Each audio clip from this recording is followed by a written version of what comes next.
সাহলান মাহে রমজান, আহলান সাহলান মাহে রমজান।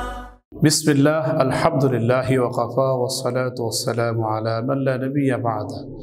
কাছে ও দূরে যে যেখান থেকে এই মুহূর্তে দেখতে পাচ্ছেন সকলকে জানাচ্ছি মাহে রমজানের আন্তরিক শুভেচ্ছা।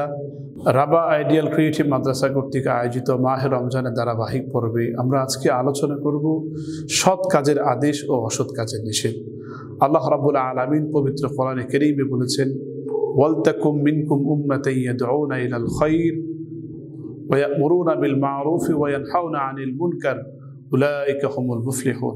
আল্লাহ তাআলা বলেছেন, তোমাদের মধ্যে এমন একটি দল থাকা উচিত যারা মানুষকে সৎ কাজের আদেশ দিবে, মানুষকে ভালো কাজের আদেশ দিবে, এবং তারাই হচ্ছে প্রকৃতপক্ষে সফলকাম।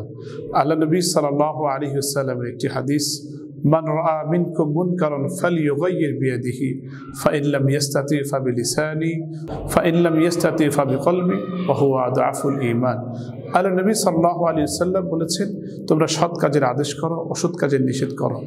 তোমাদের মধ্যে যদি কেউ অসৎ কাজ হতে দেখে তাহলে সেই যেন তার হাত দ্বারা প্রতিহত করে, যদি তার হাত দ্বারা প্রতিহত করার সামর্থ্য না থাকে তাহলে সে যেন তার মুখ দ্বারা, জবান দ্বারা প্রতিহত করে, যদি তার এতটুকু ক্ষমতা না থাকে তাহলে সে যেন অন্তরে ঘৃণা করে।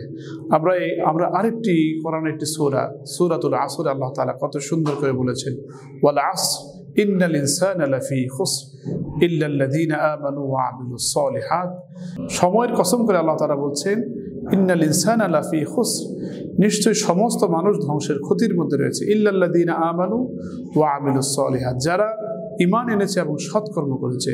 সুতরাং আমরা সৎ কাজের আদেশ এই রমজান মাসে আমরা মানুষকে বেশি করে দেব, অসৎ কাজ থেকে মানুষকে আমরা ফিরিয়ে রাখবো। রমজান মাসে মুমিন ব্যক্তির গুনাহ এমনিতেই কমে যায়। রমজান মাস একটি নিয়ামত মাস হওয়ার কারণে একজন ঈমানদার ব্যক্তির গুনাহ পরিমাণ এমনিতেও কমে যাচ্ছে, মানুষের অন্তর দিল নরম হয়ে যায়। সুতরাং আমরা যদি এই মাসে কোরআন হাদিসের আলোকে যতটুকু আমরা জানলাম, এই মাসে আমরা যদি একজন মানুষকে সৎ কাজের আদেশ দিতে পারি, অসৎ কাজ থেকে ফিরিয়ে রাখতে পারি, তাহলে আশা করছি আমরা সফল কাম হবো ইনশাআল্লাহ। আল্লাহ রাব্বুল আলামিন আমাদের সেই তৌফিক দান করুন। ওয়া মা আলাইনা ইল্লাল বালাগ। আসসালামু আলাইকুম ওয়া রাহমাতুল্লাহি ওয়া বারাকাতুহু।